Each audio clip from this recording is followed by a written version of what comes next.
à se poser avant de se lancer dans un recrutement. Alors déjà, je me présente, je suis Stéphanie Jued, je suis consultante en ressources humaines au sein du cabinet RH Partners, plus spécifiquement au sein du cabinet Auvergnat qui se situe à Clermont-Ferrand depuis 13 ans, et j'accompagne les entreprises dans le conseil en ressources humaines et notamment le conseil en recrutement. Donc nous allons aborder les 5 questions fondamentales dans une intervention d'une trentaine de minutes. Vous avez l'occasion pendant cette intervention de poser vos questions en direct via le chat, donc n'hésitez pas, si vous avez des questions dans les sujets, à les noter. Et puis une personne les récupérera, et puis à la fin de l'intervention, à l'issue des 30 minutes, on les abordera et je pourrai répondre en direct à ces questions. Alors on va démarrer déjà la question du recrutement sur l'angle du contexte du marché de l'emploi. Tout le monde aujourd'hui sait que le marché de l'emploi est relativement tendu, et surtout au niveau du recrutement, et que le nombre de recrutements jugés difficiles augmente grandement. On le voit nous dans notre pratique, des missions de recrutement qui sont longues, souvent même à l'arrêt, pour des entreprises qui peinent à trouver les candidats qu'ils cherchent et dont ils ont besoin. Alors selon l'étude Pôle emploi, presque la moitié des recrutements aujourd'hui sont jugés difficiles, plus spécifiquement 44,4% de ces recrutements, pour 2 raisons principales. La première qui est le déficit de candidats qui correspondent au profil. Les entreprises estiment ne pas réussir à trouver des candidats qui correspondent à leurs besoins, soit en termes de qualification, de compétences, et parfois même souvent en termes de personnalité et de savoir-être. Beaucoup d'entreprises mettent en avant un manque de motivation chez les candidats.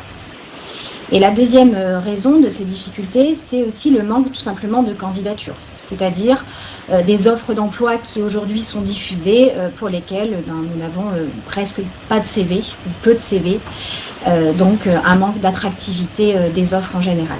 Donc ça, c'est quelque chose qui est une vraie question dans nos recrutements à nous également. Donc si certaines entreprises abandonnent carrément leur projet de recrutement, mettant parfois en péril la pérennité de leur activité. Et c'est le cas, selon Pôle emploi, de 200 à 300 000 entreprises par an. Donc, beaucoup d'entreprises persévèrent évidemment dans leur processus, mais avec des temps de recrutement qui s'allongent énormément, allant, et ce n'est pas rare, jusqu'à, pour la moitié, plus de 3 mois de processus, voire bien plus, et ce, quel que soit le métier ou le profil et le secteur d'activité. Donc ça, c'est une réalité qui a des conséquences sur les entreprises. Les risques principaux d'un recrutement qui s'allonge, c'est tout d'abord un temps dédié au recrutement qui est long, pour les entreprises en interne, les ressources mobilisées pour mener ces recrutements, c'est un coût pour l'entreprise en termes de salaire, en termes de charges de structure, d'annonces aussi, d'investissements qui sont faits dans la communication ou aussi dans les prestataires comme les cabinets qui sont souvent mobilisés assez tardivement dans les démarches, donc avec des délais et déjà un coût engagé important. Donc déjà un risque financier sur des allongements de recrutement. Le deuxième risque, c'est déjà aussi le poste qui est laissé vacant pendant plusieurs mois, de longs mois au cours desquels le recoupement entre l'ancien titulaire et le nouveau ne se fait pas. Donc déjà une perte de compétences pendant plusieurs mois. Et puis une obligation pour les entreprises de remobiliser leurs équipes pour récupérer ces missions qui sont laissées vacantes. Donc une organisation de travail qui se tend, des charges de travail qui s'élèvent, et puis des conséquences sur l'ambiance, le travail, la pression, donc vraiment des conséquences internes qui peuvent être lourdes pour les entreprises. Et puis enfin, c'est aussi le risque d'une erreur de recrutement, ce qu'on appelle erreur de casting. C'est-à-dire qu'une entreprise qui peine à rencontrer le bon candidat, au bout d'un certain temps, va avoir tendance aussi à être moins exigeante sur certains critères, à être moins objective, et c'est normal en termes de sélection, et à négliger parfois certaines dimensions du profil qui ne leur correspondent pas, donc notamment sur l'aspect personnalité, où on va avoir tendance à prendre les compétences techniques et à laisser de côté les comportements et les personnalités qui, du coup, peuvent totalement faire échouer le recrutement et une fin de période d'essai. C'est assez fréquent dans ce genre de cas. Donc maintenant qu'on a vu les risques de ce type de recrutement jugé difficile, la question c'est comment les anticiper, comment anticiper ces difficultés. Alors déjà, c'est avant tout se poser les bonnes questions dans le recrutement.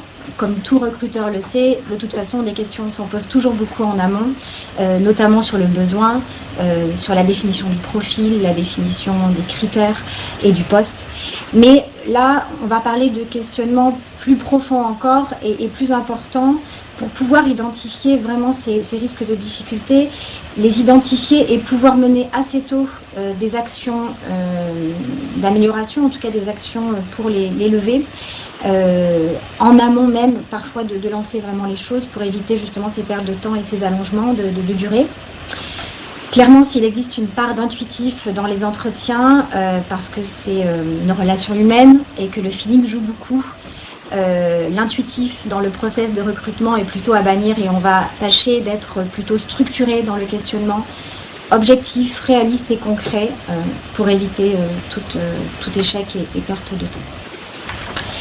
Alors, sans plus tarder, les questions fondamentales. Alors, la première qu'on va se poser, c'est une fois que vous avez défini votre profil de candidat, déjà, c'est se poser la question, est-ce que ce profil existe vraiment sur le marché ? En gros, est-ce que je suis réaliste dans ma demande ? C'est important parce que la majorité des entreprises, et c'est normal, cherchent le profil idéal à recruter. Mais ce profil idéal n'existe pas toujours. Et c'est vraiment le risque de compromettre très rapidement un recrutement. C'est une des difficultés majeures de se retrouver bloqué face à un profil qui est très rare sur le marché et très difficile à avoir. Alors, je vais donner un exemple tiré de la pratique assez classique, mais peut-être certains se reconnaîtront. Imaginons une entreprise une petite structure, une TPE, qui cherche à recruter un comptable qui va réaliser ses opérations comptables jusqu'au bilan.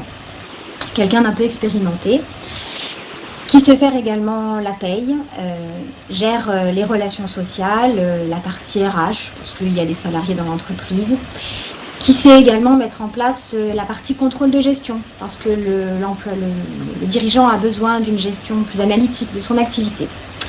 Un comptable qui a un bon relationnel, capable de s'entretenir avec des clients, avec un relationnel même de vendeur, parce que c'est la culture de l'entreprise, et puis du coup une bonne affirmation dans sa personnalité, parce qu'en plus d'être organisé et rigoureux, c'est quelqu'un qui va peut-être un jour manager.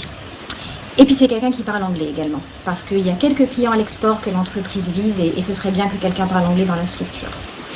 Tout ça pour une rémunération de 1 500 € brut par mois, sachant que le dirigeant pense que si la personne qu'il recherche a plutôt un bac+2, la rémunération ne peut pas être très élevée. Un bac+2, c'est moins exigeant qu'un bac+5. Cette demande, elle peut nous être faite à tout moment en recrutement. Malheureusement, c'est une demande qui est clairement irréalisable et on va vite s'en apercevoir en mettant l'annonce sur Internet. Le nombre de CV qui peuvent arriver sur ce type de poste est très faible. Le métier de comptable est déjà naturellement en tension, mais les critères demandés sont très importants. Il faut savoir aussi qu'un candidat qui rencontre ce genre d'offre, qui la lit, est clairement effrayé par le nombre de critères qui sont demandés. Et c'est quelque chose qui est récurrent au-delà de cet exemple-là. Les critères du poste idéal sont nombreux et peut totalement effrayer un candidat et donc ne pas le faire répondre à votre offre. Alors dans ces cas-là, que faire ? D'abord, c'est être réaliste dans sa demande. Et pour être réaliste, on va faire des listes. 2 listes de critères, vous allez les diviser. Dans les critères principaux, mettre les critères essentiels pour le poste, sur lequel aucune négociation n'est possible et que le poste a vraiment nécessairement besoin. Et dans la deuxième liste, les critères secondaires, c'est-à-dire les critères dont vous tiendrez compte, mais qui ne seront pas essentiels pour le poste, qui seront des plus, des avantages supplémentaires, qui ne seront effectivement pas forcément dans l'annonce peut-être, et non pas non plus dans le premier tri des CV. Et c'est regarder les choses très clairement, c'est-à-dire qu'aujourd'hui, mon comptable, bien sûr qu'il a besoin d'avoir des compétences pour aller jusqu'au bilan, parce que je suis une petite entreprise, la paye, il peut en avoir des notions, mais je le mets dans le critère secondaire, parce que je sais que je vais peut-être pouvoir le former, par exemple, à aller vers de la paye plus tard. Si je cherche quelqu'un qui a un bon relationnel, c'est compréhensible, mais attention, un commercial, un comptable, ce sont 2 métiers différents et ce sont peut-être des choses qui sont à diviser en 2 et à mettre aussi dans les critères secondaires. Est-ce qu'il est vraiment nécessaire que mon comptable ait vraiment cette dimension négociation commerciale, etc. Voilà, vous faites cette liste parce qu'il faut éviter de faire la lettre au Père Noël, comme on dit. Et de cette liste-là, eh bien, vous pouvez en extraire les critères que vous mettrez dans votre annonce, et ce, après, que vous pourrez échanger également en entretien avec votre candidat. Ensuite, dans le principe de réalité, il est important aussi de se rendre compte des rémunérations pratiquées sur le marché et par rapport à votre cible de candidat. Un candidat pour lequel la rémunération serait totalement déconnectée ne se positionnera pas sur une offre. Pour ça, il faut vraiment prendre conscience de ce qui existe. Alors, c'est pas toujours évident de dire ça. Ce qu'il faut, c'est faire du benchmark. Et le petit truc, c'est déjà, dans un premier temps, aller voir les annonces, regarder pour le même type de profil que vous recrutez, quelles sont les rémunérations qui sont pratiquées, et notez-les. Alors évidemment, toutes les offres ne comportent pas forcément la rémunération, mais au moins, ça permet d'avoir un premier filtre. Après, il y a d'autres moyens aussi de regarder les rémunérations en complément, c'est d'aller sur les simulateurs et les études que l'on retrouve sur Internet gratuitement. Alors, un simulateur, il y en a un plutôt axé sur les cadres, c'est celui de l'APEC, le simulateur de salaire, qui est pertinent parce que multi-critères. Après, vous avez également des études qui sont publiées de manière annuelle par des cabinets, comme le cabinet Hayes, on peut le citer. Et puis, des études aussi qui sont menées par des sites d'emploi qui vont récupérer les statistiques des offres qu'ils diffusent, comme par exemple Indeed, qui met en ligne des petites études de rémunération également. Après, en complément, vous êtes peut-être adhérent de unions professionnelles ou de syndicats, de fédérations, métiers qui proposent même des études parfois sur les métiers de votre secteur d'activité. C'est aussi une source intéressante. Et puis enfin, si vraiment la recherche est complexe, que le poste est complexe, vous pouvez aussi faire appel à un cabinet qui vous mènera une étude de rémunération et de profil pour vous positionner sur le marché lorsque vraiment c'est nécessaire. Parce que sincèrement, ça peut vraiment impacter d'être en déconnexion avec un profil et une rémunération. Maintenant qu'on a réfléchi aux critères et qu'on a été réaliste, on va passer à la deuxième question qui est les conditions et la promesse surtout employeur que je fais au candidat, est-ce qu'elle est suffisamment attractive ? À savoir qu'on l'a vu, si la rémunération est un point important, c'est clairement aujourd'hui pas l'essentiel de la motivation des candidats. Les générations d'actifs qui sont sur le marché de l'emploi attendent autre chose d'une entreprise. Alors, quand je parle de génération d'actifs, je ne parle pas d'âge en termes de génération, mais bien de génération d'actifs qui sont aujourd'hui sur le marché de l'emploi, soit en poste, soit en recherche, de tout âge. Et le point commun de cette génération d'actifs, c'est quand même d'aller rechercher la dimension humaine dans les entreprises, de s'attacher à comprendre quelles sont les valeurs que portent leurs futurs employeurs, quels sont leurs projets et comment ils pourront évoluer dans ce contexte en termes notamment de développement personnel et professionnel. C'est la recherche d'un collectif de travail soudé qui amène une qualité de travail au quotidien. On pourrait parler aussi de plaisir au travail, même si c'est peut-être plus complexe. Mais ces générations attendent aussi beaucoup plus, en fait, en termes de conditions qu'une rémunération. Beaucoup d'entreprises, moi, que je rencontre, ont les atouts pour attirer les candidats, mais ne mettent pas ce genre de conditions en avant. Les annonces de recrutement sont très souvent limitées à un descriptif de mission et de poste technique, et aussi un descriptif d'exigence des entreprises. Très peu d'entreprises aujourd'hui dans les offres d'emploi mettent en avant leur nom déjà, ou mettent en avant le contexte dans lequel se retrouvent les postes et l'offre qu'ils font aux candidats alors qu'ils pourraient le faire. Et ça, c'est un élément manquant aujourd'hui qui peut aussi jouer sur l'attractivité. Alors bien sûr, il s'agit aussi de montrer aux candidats le soin apporté au suivi des salariés, à leur intégration, à leur accueil, pas essentiellement ce que l'on promet à l'embauche.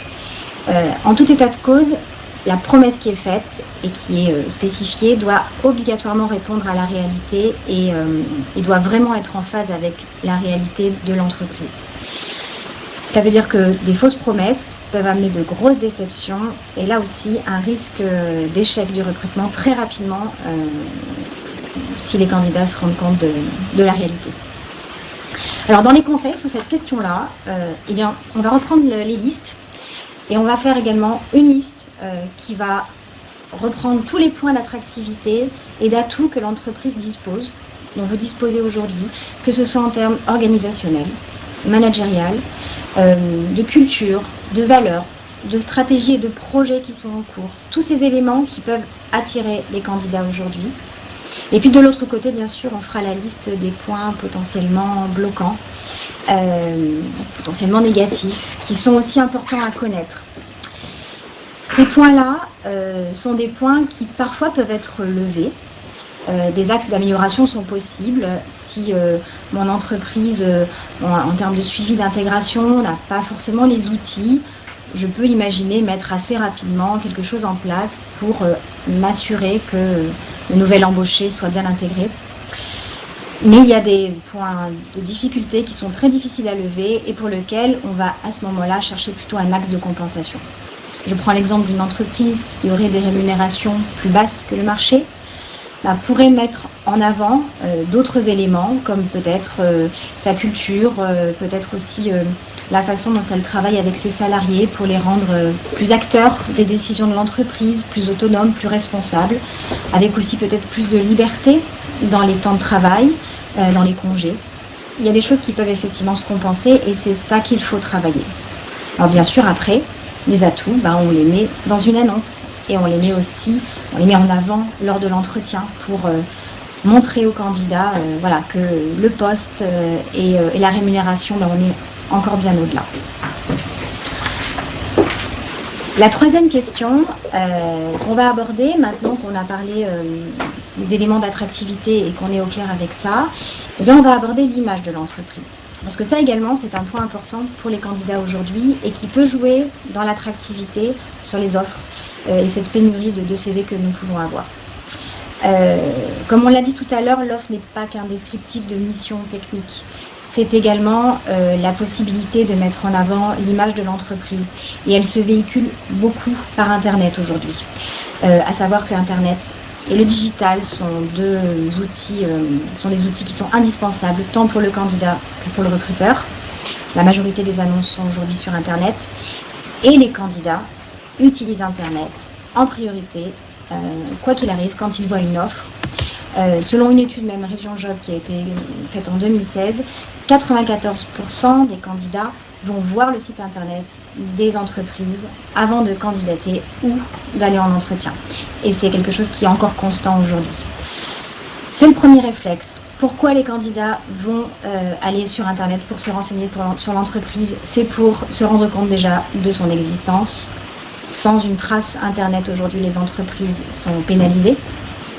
Moi, j'ai accompagné des entreprises toutes naissantes pour leur premier recrutement, qui n'avaient pas encore développé de communication digitale, mais qui étaient de belles entreprises en formation et qui sont retrouvées, on a retrouvé des candidats vraiment étonnés de ne pas voir de profil, de site de l'entreprise, parce que l'entreprise n'avait pas un produit grand public et qu'elle ne voyait pas la nécessité de développer un site internet. Mais ça a été une grande source de questionnement et de méfiance de la part des candidats. Donc on voit que les candidats ont besoin de se rassurer sur l'existence de l'entreprise et aussi son dynamisme, la réalité de son activité. Déjà pour voir si l'entreprise a une stabilité et une fiabilité. Et puis c'est aussi voir la réalité de ce qu'elle propose et de ce qu'elle avance. C'est aussi voir que son activité est bien présente, qu'elle porte bien les valeurs qu'elle prône. Et ça, il y a énormément d'informations aujourd'hui sur Internet qui véhiculent ça. Alors c'est d'autant plus vrai que depuis quelques années, dans cette mouvance, il y a des sites Internet qui ont été créés, des sites Internet de notation. Tout comme dans la vie quotidienne, on pourrait noter des hôtels ou des restaurants, il y a des sites internet qui permettent à des salariés ou aux candidats de noter et de donner leur avis sur les entreprises. Alors ce sont des sites que vous retrouverez, donc certains qui s'appellent Glassdoor ou Choose My Company, sur lesquels il y a des commentaires et des notations qui mettent en avant la réputation de l'entreprise. Alors ça peut être un outil intéressant pour une entreprise parce que s'il y a de bonnes notations, ça augmente sa popularité, sa réputation, c'est intéressant. Attention, ça peut être aussi à l'inverse, quelque chose de vraiment difficile pour une entreprise quand les commentaires sont négatifs. Mais c'est vraiment symptomatique de ce qui se passe aujourd'hui, du besoin aussi du candidat d'aller évaluer l'entreprise, surtout quand elle est peu connue ou peu reconnue publiquement. et cette nécessité vraiment de travailler sur une communication digitale. Donc dans les conseils, c'est principalement ça en fait, c'est d'aller vers une communication digitale tant que possible. Alors pour les entreprises qui ont un site internet, c'est déjà peut-être agrémenter le site internet, si ce n'est pas déjà le cas, par les éléments sur l'historique de l'entreprise. Ça c'est important pour les candidats de connaître l'histoire, sur les valeurs qu'elle porte, sur les actualités bien sûr, et sur une partie RH pour pouvoir montrer aussi quels sont ses process. Pour les entreprises qui n'ont pas de site internet, ça peut être aussi aller sur des sites qui permettent la création de sites internet gratuits, sur des modèles un peu préétablis, mais qui sont assez efficaces aujourd'hui, et qui permettent à minima pour une entreprise naissante, par exemple, d'avoir une référence sur internet où elle peut montrer son image, ce qu'elle représente, et du coup rassurer aussi les candidats. Après, c'est également aller utiliser les profils sur les réseaux sociaux professionnels. Donc aujourd'hui, ce sont des outils qui sont imparables en recrutement et aussi pour les candidats. Donc je parle notamment de LinkedIn et de Viadeo. Nous utilisons des profils d'entreprise qui permettent de véhiculer des offres d'emploi, mais également de l'actualité de l'entreprise, avec la possibilité de poster des actualités régulièrement pour montrer aussi l'activité, le secteur de l'entreprise. Et puis aussi de voir les collaborateurs, leurs photos, leur histoire, quand les collaborateurs sont sur LinkedIn, bien sûr volontairement, pas par obligation. Ça permet aussi de reconstituer un peu l'image de l'entreprise. Enfin, on parlera aussi des articles d'actualité que vous pouvez poster sur des journaux web. Dans tout état de cause, l'actualité, elle doit être actualisée. La difficulté aujourd'hui qu'on peut avoir aussi sur Internet, c'est un candidat qui tombe sur des sites Internet avec des actualités d'il y a 2 ans. C'est complexe. Si vous prenez le dynamisme de votre entreprise, le site Internet doit le refléter également. Votre actualité, votre activité sur Internet doit refléter votre image. La réalité doit être là encore une fois.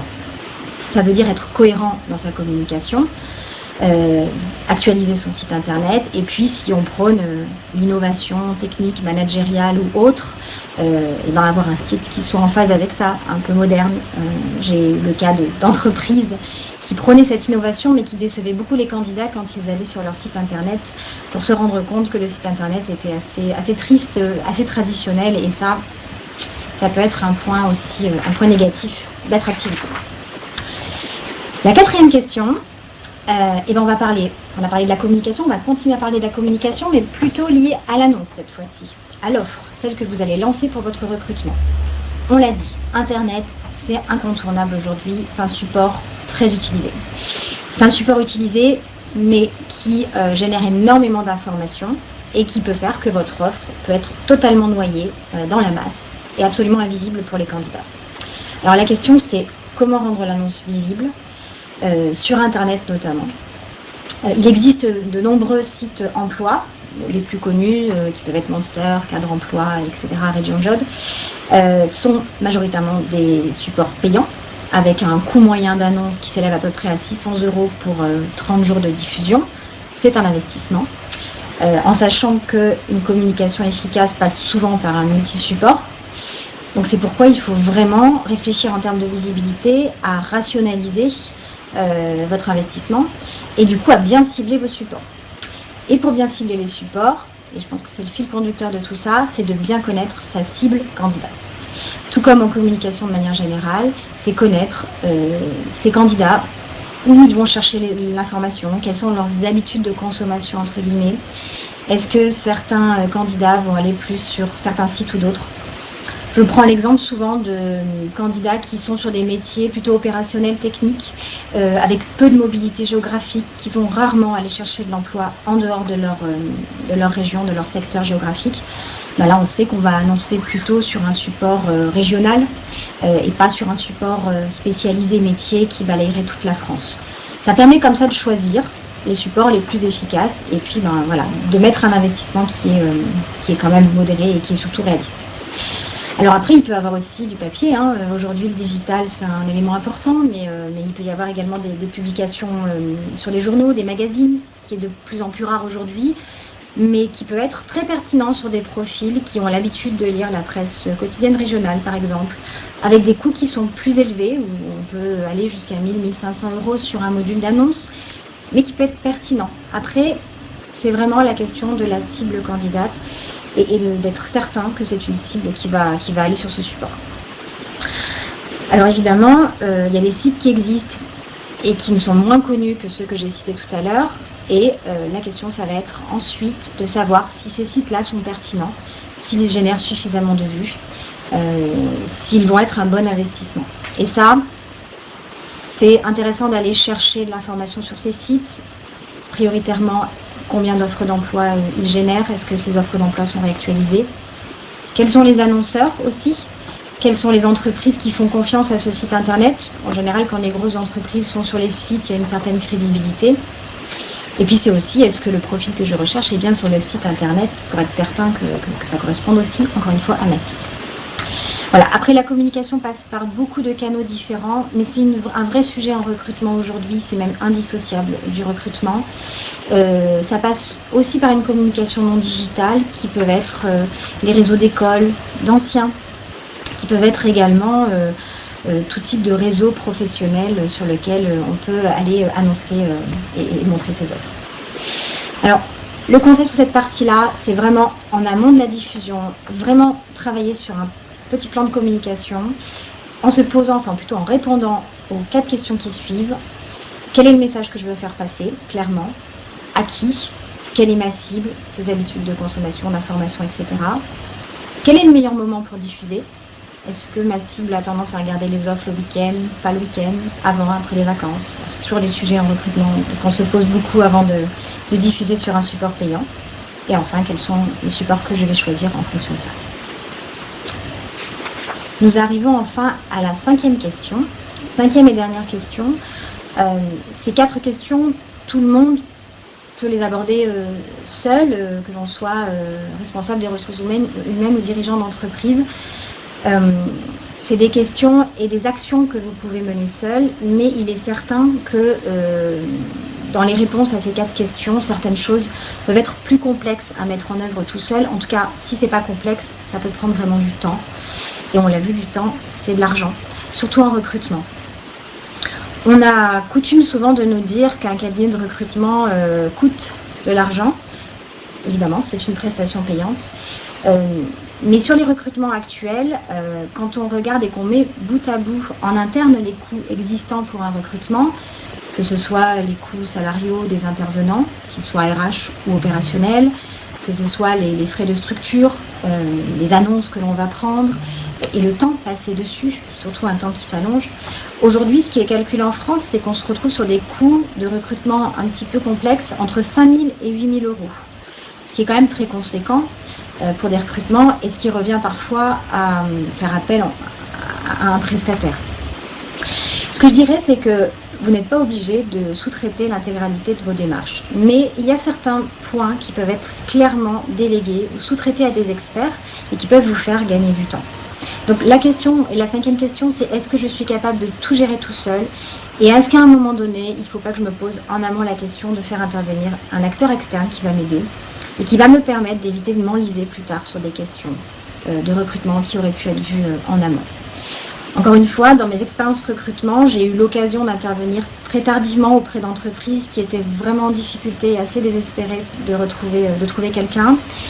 Et les questions qu'on a abordées ensemble auraient pu parfois être largement abordées 6 mois avant, en mettant des actions préventives pour éviter de se retrouver finalement acculé et en urgence à trouver des candidats avec des vraies difficultés en interne. Donc si lors de la première analyse et des 4 questions qu'on a vues avant, vous estimez qu'il y a des situations à déterminer, à mettre en prestation, eh bien en tout cas je vais essayer de vous donner un éclairage des situations types. La plus évidente, c'est les entreprises qui vont faire appel à un cabinet de recrutement parce qu'elles n'ont pas de compétences internes et pas de temps pour gérer le process, auquel cas il nous arrive de faire des process entiers de recrutement. Mais il y a aussi des entreprises qui vont faire appel à des cabinets ou des prestataires pour des sujets qui sont plus conscrits. J'ai l'exemple d'une entreprise par exemple, qui reçoit énormément de CV, mais qui s'inquiète toujours sur l'évaluation de ses candidats et des personnalités, et qui a besoin d'un œil expert, et qui du coup va faire appel à un cabinet pour évaluer ses candidats.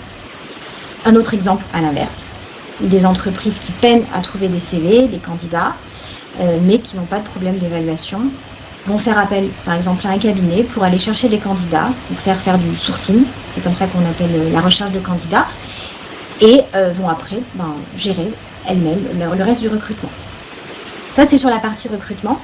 Après, sur les questions qu'on a vues en amont, la partie cible candidat, la connaissance du marché de sa cible, enfin en tout cas le marché de l'emploi, ça peut être aussi l'occasion de faire intervenir ponctuellement des personnes sur des études qui permettent de bien se positionner, parce qu'encore une fois, il est crucial de bien positionner son offre aujourd'hui sur un marché qui est très concurrentiel aussi.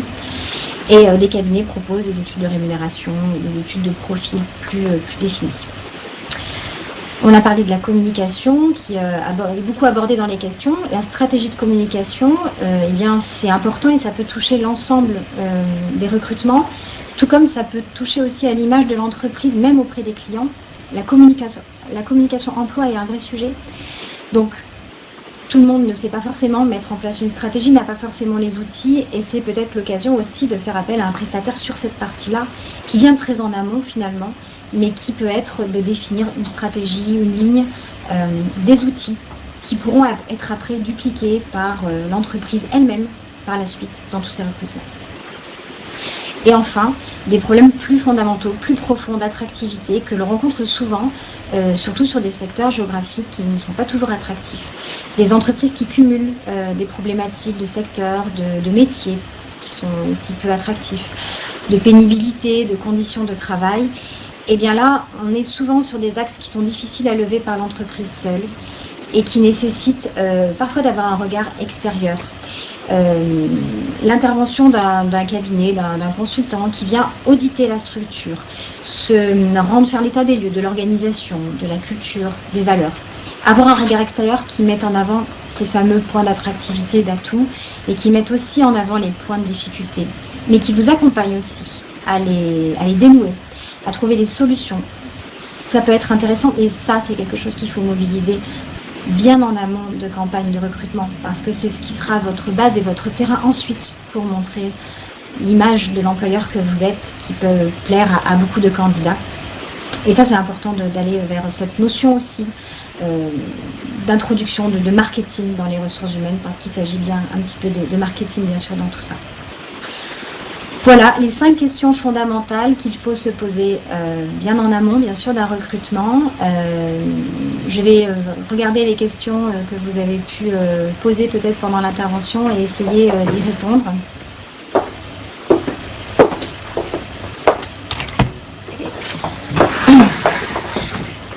Et donc bonjour, Anne-Christelle Montagne, je suis responsable marketing et communication pour le groupe RH Partners et je rejoins donc Stéphanie et surtout j'en profite pour en direct la remercier très vivement et très sincèrement d'avoir accepté de relever le challenge et d'animer le premier webinaire RH Partners. Donc effectivement un webinaire qui appelle à quelques questions que je vais te poser tout de suite. Alors, tout d'abord, est-il possible de sous-traiter seulement la diffusion des annonces ? Alors, après, c'est selon effectivement les cabinets, mais c'est vrai qu'il peut être possible, en tout cas, de demander à un cabinet de diffuser et de qualifier les candidatures en réalité. Nous, par exemple, on s'engage en tout cas à recevoir les CV et à les trier en fonction des profils, mais ça peut être effectivement cette partie sourcing dont je parlais tout à l'heure, que d'utiliser un cabinet pour faire une communication un petit peu plus large de son offre. Voilà, on est bien d'accord, un cabinet ne peut pas simplement revendre des annonces. Tout à fait. Il ne revend pas des annonces, mais va travailler sur la qualification des profils. Très bien. Autre question, est-il possible de prendre un cabinet dans le cas d'un recrutement interne ? Alors, un recrutement interne se mène vraiment par l'entreprise. Pour le coup, elle est pilote, mais par contre, un cabinet peut tout à fait intervenir en support de la démarche pour avoir un regard externe sur les candidatures. Souvent, les entreprises connaissent bien les personnes en interne, leur historique, et parfois l'objectivité n'est pas évidente auprès de ses salariés. Un cabinet externe peut venir en appui pour donner des éclairages, pour rappeler aussi le passé du salarié et ses compétences acquises et aider à faire un choix objectif dans la démarche. Très bien. Dernière question.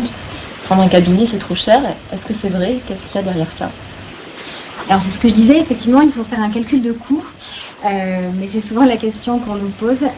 Comme je disais, le recrutement et le cabinet va travailler sur des sujets donc techniques, parce qu'ils sont des experts, avec des outils dédiés, avec un temps aussi dédié. Donc c'est un temps finalement qui est financé, que l'entreprise ne passera pas sur ça.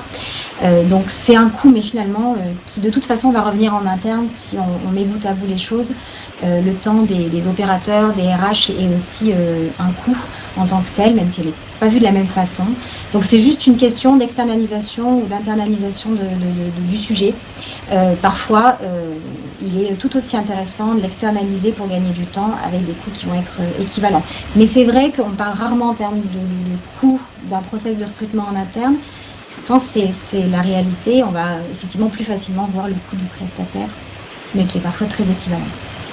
Très bien. Je te remercie. Merci. Et je remercie aussi les 85 personnes qui ont participé et quelque part nous ont soutenus dans ce premier webinaire.